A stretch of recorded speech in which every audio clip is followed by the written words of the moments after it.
Good morning students. आज हम करेंगे लेसन नंबर 8 के अति लघु और लघु क्वेश्चन आंसर हम कर चुके हैं। आज हम स्टार्ट कर रहे हैं लेसन नंबर 11 के अति लघु और लघु प्रश्न। इसमें हमको ये ध्यान रखना है कि अति लघु में जो आपकी बोर्ड की सीमा होती है लिखने की, वो ज़्यादा से ज़्यादा 1 लाइन या 2 लाइन होती है। तो हमको किस तरीके का क्वेश्चन दिया गया है, उसका आंसर कितना आएगा। तो इसमें भी आपके अलग अलग कैटेगरी के क्वेश्चन हैं। तो सबसे पहले हम देखें, पहला जो क्वेश्चन है, उद्यमिता का अर्थ बताइए। तो उद्यमिता का अर्थ जो है वो आपके पेज नंबर 88 पर, अर्थ बहुत सारे दे रखी हैं, परिभाषाएं दे रखी हैं उसमें बहुत सारी 2 पेज में। लेकिन उन सारे अर्थ और परिभाषाओं के बाद जो आपके पेज नंबर 88 पर निष्कर्ष दे रखा है उद्यमिता का लास्ट में, वो उद्यमिता का अर्थ इसके अंदर हमको लिखना है। क्योंकि अगर सिंपल उद्यमिता का अर्थ पूछा जाता है तो हमेशा ही हमको निष्कर्ष जो दिया हुआ होता है सारी परिभाषाओं के बाद अर्थ के रूप में हमको ज्यादातर वही लिखना होता है। इसके बाद हम सेकंड अगर क्वेश्चन देखें, उद्यमिता की कोई एक परिभाषा दीजिए। अब हम अगर चैप्टर में देखें तो बहुत सारे राइटर्स की परिभाषाएं दी हुई हैं, तो हमको खुद को सेलेक्ट करना है कि हम उसमें कौन से राइटर की परिभाषा याद कर सकते हैं। क्योंकि आपको जो परिभाषा लिखनी होती है वो इन्वर्टेड कॉमा में लिखनी होती है।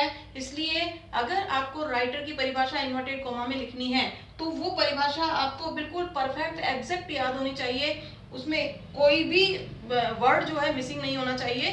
क्योंकि राइटर के द्वारा कहा गया जो शब्द होते हैं वो हमको इन्वर्टेड कॉमा में एज इट इज लिखने होते हैं। तो इसलिए आपको बहुत सारी परिभाषाएं दी हुई हैं। उन परिभाषाओं में से जैसे मैंने इसमें छाटी प्रोफेसर उदय पारीक और प्रोफेसर मनोहर नाडकर्णी की, ये परिभाषा जो है वो बहुत ही सिंपल और छोटी परिभाषा थी, तो हम इसको आसानी से याद कर सकते हैं और लिख सकते हैं। तो क्या है ये इनकी परिभाषा? उद्यमिता से आशय समाज में नए उपक्रम स्थापित करने की सामान्य प्रवृत्ति से है।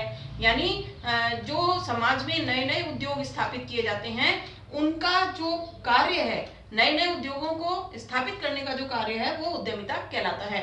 तो हमको अगर ये पूछा जाए बोर्ड में कि उद्यमिता की कोई एक परिभाषा दीजिए, तो आप जितनी भी परिभाषाएं दे रखी हैं उन परिभाषाओं में से जो वेरी शॉर्ट परिभाषा हो, बहुत छोटी परिभाषा हो और आपको आसानी से याद हो जाए, वो आपको खुद छांटनी होगी। आप 1 या 2 परिभाषाएं उसमें याद कर सकते हैं ताकि वो आपको आसानी से याद हो जाएं। तो जैसे ये परिभाषा, लेकिन कई बार क्या होता है नाम देकर के परिभाषा पूछ ली जाती है, प्रोफेसर उदय पारीक और मनोहर नाडकर्णी की परिभाषा दीजिए, तो फिर आपके लिए मजबूरी हो जाती है कि आपको जो राइटर दिया गया है उसी की परिभाषा आपको लिखनी होगी। तो हम इस चैप्टर में जितनी भी परिभाषाएं दे रखी हैं उनमें से जो इजी 1, 2 या 3 परिभाषाएं हैं राइटर्स की, उन राइटर्स के नाम से परिभाषाएं याद कर लेंगे। तो ये मैंने आपको जैसे शॉर्ट परिभाषा छाट के दी, ऐसे आप छोटी छोटी परिभाषा जो है उनमें 2 या 3 परिभाषाएं याद कर लेंगे। इसके बाद है साहसी किसे कहते हैं। अब साहसी के लिए आपके इसमें जो विशेषता का तीसरा बिंदु दे रखा है, विशेषताएं जो दे रखी है उसका जो थर्ड बिंदु दे रखा है उसमें स्टार्ट हो रही है ये, यहाँ से आंसर उद्यमी नवीन उपक्रमों की स्थापना, बीच में सारा जो भी दे रखा है वो आएगा और लास्ट में निवेश कर जोखिम उठाता है, यहाँ तक आपको किताब में दे रखा है। यानी विशेषता का तीसरा बिंदु जो है वो उद्यमी नवीन उपक्रमों की स्थापना, यहाँ से स्टार्ट हो रहा है थर्ड बिंदु का लिखने का आंसर, और फिर जो खत्म हो रहा है वो है निवेश कर जोखिम उठाता है। इसके बाद जो है वो आपको नहीं दे रखा है, तो ये साहसी कहलाता है। ये हमने अपने पास से जोड़ा है क्योंकि वो पूछ रहा है साहसी किसे कहते हैं। तो कुछ चीजें जो है वो हमको अपनी तरफ से पूरी करनी होती हैं।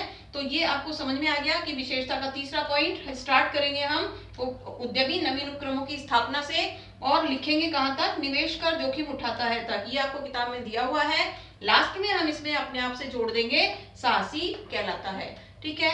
इसके बाद थर्ड क्वेश्चन है आपके जोखिम का अर्थ बताइए। अब आपके इस चैप्टर में कहीं पर भी जोखिम का अर्थ नहीं लिखा हुआ है, एग्जैक्ट जोखिम का अर्थ क्या होता है, तो ये मैंने आपको अर्थ लिखा है, बताया है अपनी तरफ से। ये आप कॉपी में उतार लें क्योंकि ये आपको किताब में नहीं मिलेगा। तो जोखिम एक अनिश्चितता है जो व्यावसायिक हानि को दर्शाती है जिसका कारण कुछ प्रतिकूल घटक होते हैं। इसके बाद फिफ्थ है आपके नवाचार किसे कहते हैं। अब हमारी किताब में नवाचार विशेषता का जो पहला बिंदु दे रखा है नवाचार, वो हमारा पूरा का पूरा आंसर इस क्वेश्चन के आंसर में आएगा। तो ये नहीं कह सकते हम कि अति लघु है तो 2 लाइनों में ही होगा, ये 2 नंबर का क्वेश्चन भी हो सकता है। अगर मान लीजिए आपके 10-12 लाइनों में आंसर आ रहा है तो वो क्वेश्चन 2 नंबर का भी हो सकता है। तो नवाचार का जो पॉइंट है, विशेषता का फर्स्ट बिंदु, ये पूरा पॉइंट अपने को इस आंसर में लिखना है। इसके बाद आपके आते हैं, ये अति लघु पूरे हो गए। अब है लघुत्रात्मक प्रश्न। लघुत्रात्मक प्रश्न में फर्स्ट क्वेश्चन ये पूछ रहा है, उद्यमिता को विस्तार से समझाइए। अब देखो यहाँ भी उद्यमिता का अर्थ पूछा है और ये भी उद्यमिता को विस्तार से समझाइए, मतलब उद्यमिता का अर्थ बताना है। तो इन दोनों में डिफरेंस क्या है? अगर वो अति लघु के रूप में यानी 1 या 1 नंबर के रूप में पूछता है तो हम ये अर्थ लिख सकते हैं, लेकिन जब यही क्वेश्चन हमसे 2 नंबर या 4 नंबर में पूछा जाएगा तो हमको क्या करना है? सबसे पहले हमको पेज नंबर 87 पर अर्थ और परिभाषा वाला जो हेडिंग है उसमें फर्स्ट पैराग्राफ में आपके सामान्य अर्थ के रूप में 2-3 लाइनें दे रखी हैं, तो जो सामान्य अर्थ दे रखा है सबसे पहले वो लिखेंगे। इसके बाद कम से कम 1 या 2 परिभाषाएं, जो जैसे ये राइटर की परिभाषा दे रखी है, ये परिभाषाएं लिखेंगे। उसके बाद जो हमने इसमें निष्कर्ष लिखा है वो इसमें लिखेंगे। यानी इस क्वेश्चन के आंसर में हमको किस तरीके से आंसर देना है? सबसे पहले हमको सामान्य अर्थ लिखना है, उस सामान्य अर्थ के बाद हमको 1 या 2 राइटर्स की परिभाषाएं लिखनी है। उसके बाद उसको लास्ट में हमको उद्यमिता का जो निष्कर्ष दे रखा है, जो हमने इसमें बताया, वो निष्कर्ष इसमें आएगा।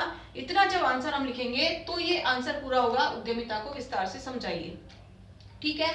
इसके बाद है आपके उद्यमिता की विशेषताएं बताइए। तो उद्यमिता की विशेषताएं आपके बुक में दे रखी हैं। तो इसमें हमको, क्योंकि आपको जो है इसमें बहुत सारे पॉइंट्स दे रखे हैं, तो इसमें हम सारे पॉइंट्स का एक्सप्लेन नहीं करेंगे क्योंकि प्रश्न है लघुत्रात्मक। तो लघुत्रात्मक प्रश्न में हम विशेषताओं के सारे बिंदुओं के केवल नाम लिखेंगे। लेकिन मान लीजिए इसमें से बड़ा क्वेश्चन आता है, वैसे तो आता नहीं है, लेकिन बोर्ड क्या पता कौन से में से बड़ा क्वेश्चन एक दे दे, क्योंकि 9वीं-10वीं लेसन का जो बड़ा क्वेश्चन आता था 6 नंबर का, वो हट गया है। तो अब वो बड़ा क्वेश्चन कौन से चैप्टर में से आएगा? तो अगर यही चीज मान लीजिए उद्यमिता की विशेषताएं जो है वो बड़े क्वेश्चन के रूप में दी जाएंगी, तो बड़े क्वेश्चन के रूप में भी ज्यादा से ज्यादा 6 पॉइंट्स ही पूछे जाते हैं, इससे ज्यादा नहीं पूछे जाते। तो इस आंसर में हम क्या लिखेंगे? विशेषताओं के जितने भी पॉइंट्स के नाम दे रखे हैं वो हम इसमें लिखेंगे। इसके बाद है सफल उद्यमी के किन्हीं 5 गुणों की विवेचना कीजिए। अब ये सफल उद्यमी के जो गुण दे रखे हैं ना, वो 2 तरीके से दे रखे हैं, शारीरिक दे रखे हैं, मानसिक या फिर सामाजिक दे रखे हैं, या फिर आपके एक और दे रखा है। तो इसमें हमको ये क्वेश्चन नहीं करना है क्योंकि इसमें भी हमको इन दोनों में से ही कोई 5 पॉइंट लिखने हैं। तो हम क्या करेंगे? इस क्वेश्चन को नहीं करेंगे, बल्कि मतलब कहने का मतलब ये है कि अगर वो सिंपल सफल उद्यमी के 5 गुण पूछे तो भी हमको इन दोनों में से कोई 5 गुण लिखने हैं, और अगर हमको शारीरिक मानसिक गुण पूछ रहा है तो भी शारीरिक मानसिक गुण के आपको 10 बिंदु दे रखे हैं, इनके केवल नाम लिखने हैं फिलहाल, अगर लघुत्रात्मक प्रश्न है तो। इसके बाद नेक्स्ट ये कह रहा है सामाजिक गुण बताइए। तो सामाजिक गुण के भी 9 बिंदु दे रखे हैं, तो हमको 9 बिंदुओं के नाम लिखने हैं। अब यहाँ पर तीनों क्वेश्चंस जो है वो लगभग सेम है। यहाँ पर उसने केवल सफल उद्यमी के गुण पूछे कोई 5, तो हम इनमें जितने भी गुण दे रखे हैं उनमें से कोई से भी 5 लिख सकते हैं। फिर शारीरिक मानसिक भी पूछे तो वो भी 10 पॉइंट है, तो 10 के 10 पॉइंट का एक्सप्लेन नहीं आएगा क्योंकि प्रश्न लघुत्रात्मक है। और अगर मान लीजिए ये चीज निबंधात्मक में आती है तो भी मैंने आपको बताया कि वो ज्यादा से ज्यादा 6 नंबर के क्वेश्चन में 6 पॉइंट्स ही पूछता है, सारे पॉइंट्स नहीं पूछता।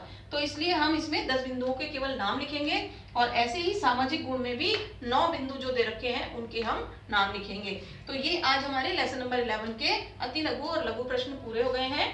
इसके आगे के टॉपिक को हम अगले लेक्चर में करेंगे।